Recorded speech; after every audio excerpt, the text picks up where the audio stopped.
Admit it, for most of us, calling the local Mexican or Chinese restaurant, that's about the extent that we consider a food culture in our lives. But there are so many dishes around the world that really have a long and rich history. So in the kitchen today, we have Seena.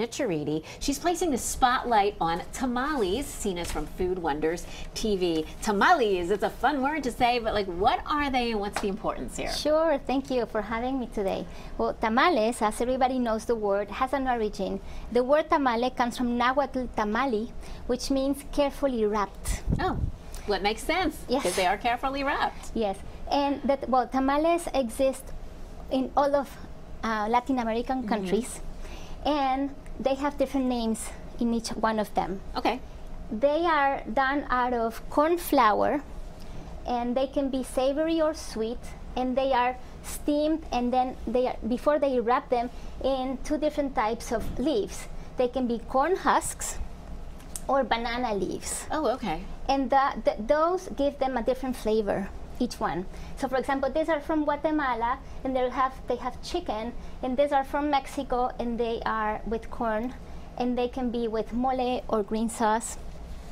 They are delicious, and each country has a different version of them, so it would be endless to name them, and they have been part of amazing cookbooks just as the main focus of them. What, a whole cookbook just on tamales? Yes, a whole cookbook just on tamales. And but you always bring us just a little something extra here to the show, which is like the meaning, the symbolism behind that. What is it with tamales? Sure, but before that, let me just tell you about two tamales that are very important in Mexico. Okay. One of them is called the guajolota, which... It's like a sandwich. Yeah, they sell it in Mexico. It's Mexico City's breakfast.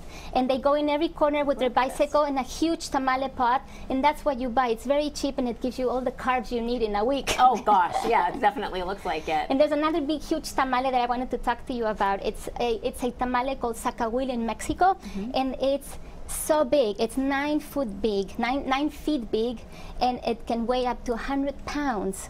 It's called it. Who eats that, Seena? The whole town. The whole town. And it's called the tamale, the fiesta tamale, and they do it for weddings. They put it in a big oven, and then everybody eats it with a little soup plate and a That's so neat. Yeah, and a spoon. Community eating, yeah, for sure, for sure. Yeah. So, but why? I mean, what is it about tamales that are so symbolic? So tamales used to be part of the ceremonies and rituals of almost all Latin American countries. For example, in Mexico, tamales used to mean the flesh, the human flesh, and the big pot where they used to boil them or steam them was the mother's womb. Wow.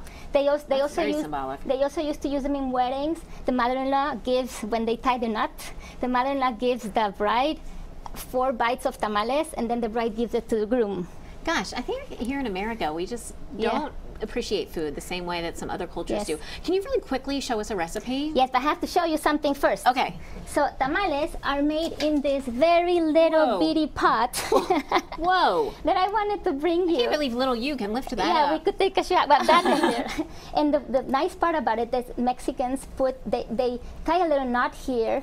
It represents an ear, and it gives the tamales protection against the gossip that the cooks may have or may talk during cooking, so it doesn't affect them, and they only concentrate on cooking well. Wow, there's so much goes into this. We only have about like 30 seconds left, so let's put the recipe up on the screen, because we're going to put this recipe on our website too. Just quickly tell us what you're going to put in here. So basically, these are very dry, but if they were fresh, you could really fold them correctly. This is made out of only corn, butter, salt, and sugar. Okay. No flour and no yeast or anything like that. So you basically fill it up, and you fold it very gently because the corn husk could break. You don't press them too tightly. When you close them, you can, if they were not so dry, you could actually fold them like this. Okay. You put them inside the pot, and then you steam them until they are quite hard. They could take maybe an hour and a half. Oh goodness. And you have to put a coin inside of the water. Well, no, not of the water, but in the bottom. Okay. Because when it boils, you can hear the coin. Oh, so you know what's going on inside the pot. And when you don't hear anymore, you need to add more water. Oh, good point. Hey, really neat. And again, we're going to put this recipe up on our website, gooddaypa.com. Seena, thanks so much, and we'll be right back. Thank you.